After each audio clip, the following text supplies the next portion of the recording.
Hello and welcome to everyone. एक बार फिर से हमारे चैनल पर आप सभी का बहुत बहुत स्वागत है।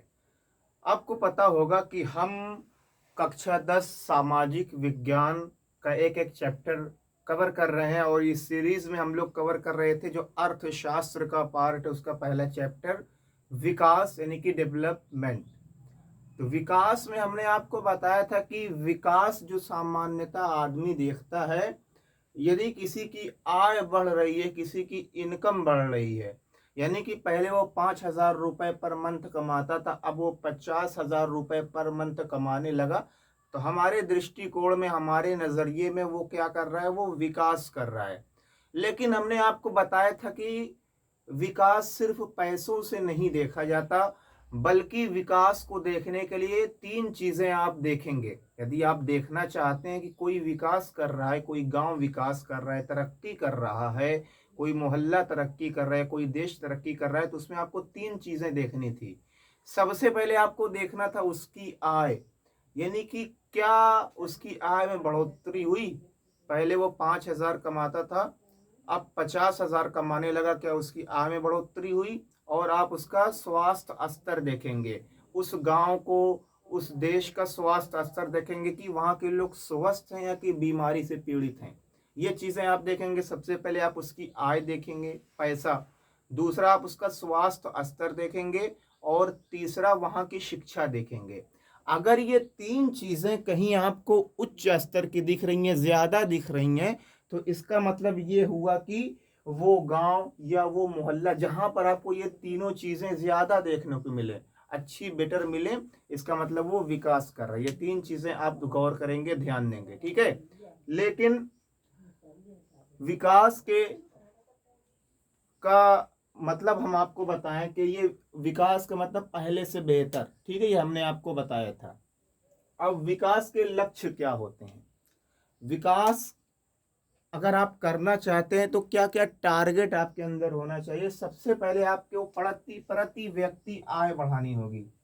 प्रति व्यक्ति आय का मतलब क्या होता है? प्रति व्यक्ति आय का मतलब आपका जो देश है या आपका गांव है, वहां के जो लोग हैं, हर साल वो कितना कमा ले जाते हैं। अब वो देखिए, अब भारत में 1 अरब लगभग 40 से 45 करोड़ आबादी है। अब एक एक लोग से तो आप जाके पूछ नहीं सकते कि आप साल में कितना कमाते हैं, आप साल में कितना कमाते हैं। तो प्रति व्यक्ति आय निकालने के लिए एक फार्मूला, एक रूल बनाया गया है कि किसी भी देश की, कोई भी देश हो, कोई भी मोहल्ला हो, कोई भी राज्य हो, अगर आप वहां की प्रति व्यक्ति आय निकालना चाहते हैं, तो आपको सबसे पहले देखना होगा कि किस उस देश की कुल आय कितनी है। कुल आय यानी कि कुल इनकम कितनी है, वो देश सालाना कमा कितना रहा है, और उसमें भाग दे देंगे उस देश की जनसंख्या से। उदाहरण के लिए हम आपसे कहें कि आप, एक मोहल्ला है, एक गांव है, ठीक है, उसकी प्रति व्यक्ति आय निकालना चाहते हैं, तो आप कैसे निकाल लेंगे? अब आप देखेंगे वो गांव सालाना कितना कमा रहा है। मान लीजिए कि वो गांव सालाना 1 लाख रुपए कमा ले जा रहा है। कितना कमा ले जा रहा है? 1 लाख रुपए। 1 लाख रुपए कमा ले जा रहा है, तो ये उसकी कुल आय हो गई, ठीक है। अब हम देखेंगे उस गांव की जनसंख्या कितनी है।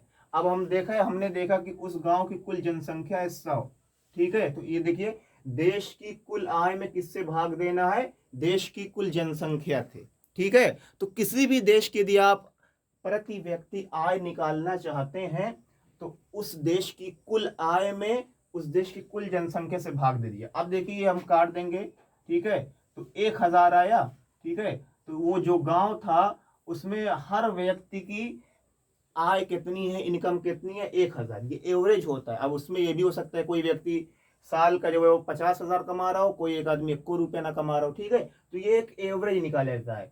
तो प्रति व्यक्ति आय आपको बढ़ानी होगी यदि आप विकास करना चाहते हैं, डेवलपमेंट करना चाहिए। विकास का पहला टारगेट होता है, ठीक है। तो यदि आप किसी देश की, किसी गांव की प्रति व्यक्ति आय निकालना चाहते हैं, तो सबसे पहले आपको उस देश की कुल आय देखनी होगी, और फिर देखना होगा उस देश की कुल जनसंख्या कितनी है। तो जो आय होगी उसमें भाग दे देंगे किससे? जनसंख्या से। जैसे उदाहरण के लिए हमने एक गांव का उदाहरण लिया, उस गांव में कुल 100 लोग रहते थे और उस गांव की सालाना इनकम कितनी थी, 1 लाख रुपए थी। तो 1 लाख रुपए में हमने 100 से भाग दे दिया, तो जो आ गया वही प्रति व्यक्ति आय आ गई। ठीक है, ये एक एक जो टर्मिनोलॉजी है, प्रति व्यक्ति आय, सकल घरेलू उत्पाद, ये आपको बहुत ही ध्यान से समझना है। ठीक है, अब अगला देखिए, सकल राष्ट्रीय उत्पाद। सकल राष्ट्रीय उत्पाद क्या होता है?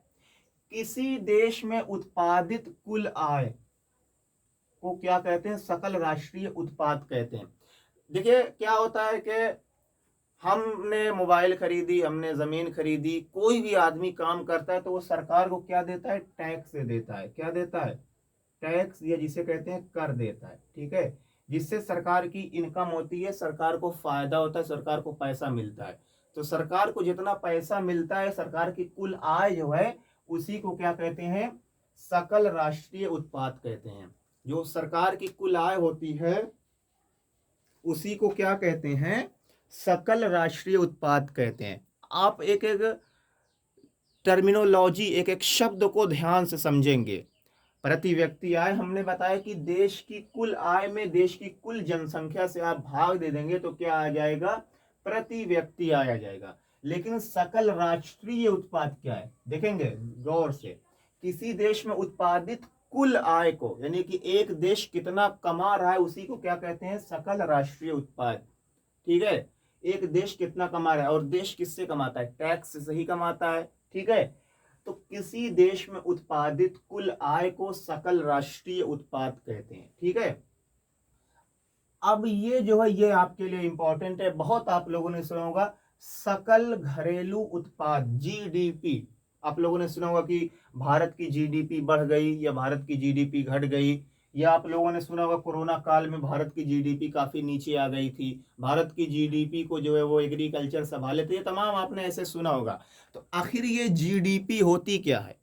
ठीक है, सकल घरेलू उत्पाद, जीडीपी, ये आपको बताना है कमेंट में कि जीडीपी का फुल फॉर्म क्या होता है। सकल घरेलू उत्पाद, ये देखिए हमने पिछला जो पढ़ा ये सकल राष्ट्रीय उत्पाद था, लेकिन अब जो पढ़ रहे हैं वो है सकल घरेलू उत्पाद, जीडीपी। ये क्या है, इसको भी उदाहरण सहित समझाएंगे। किसी देश में, किसी देश में एक निश्चित समय अवधि, एक निश्चित समय अवधि का मतलब कि 2 महीना, 4 महीना, 1 साल, 2 साल, ये नहीं कि जितना आप चाहें उतना ले लें। ठीक है, एक निश्चित समय अवधि में उत्पादित वस्तुओं और सेवाओं के मूल्य को सकल घरेलू उत्पाद कहते हैं। किसी देश में एक निश्चित समय अवधि में उत्पादित वस्तुओं और सेवाओं के मूल्य को सकल घरेलू उत्पाद कहते हैं। किसी देश में एक निश्चित समय अवधि में उत्पादित वस्तुओं और सेवाओं के मूल्य को क्या कहते हैं? सकल घरेलू उत्पाद कहते हैं। अब जैसे इसका क्या हुआ, उदाहरण के तौर पर हम ले लें कि मान लीजिए कि हमारा भारत है। ठीक है, हम अपने भारत का उदाहरण लेंगे, इंडिया का। ये हमारा भारत है। ठीक है, भारत में एक साल में निश्चित समय अवधि दी हुई है ना, 1 साल ले लीजिए, या 3 महीना ले लीजिए, 6 महीना ले लीजिए, तिमाही भी हो सकता है, ये छमाही भी हो सकता है, सालाना भी हो सकता है। भारत में एक साल में 1000 बाइक बनाई गई। बाइक तो आप लोग जानते होंगे, 2 पहिया वाहन। ठीक है, 1000 बाइक बनाई गई भारत में, कितने साल में? 1 साल में, निश्चित समय अवधि दी हुई है।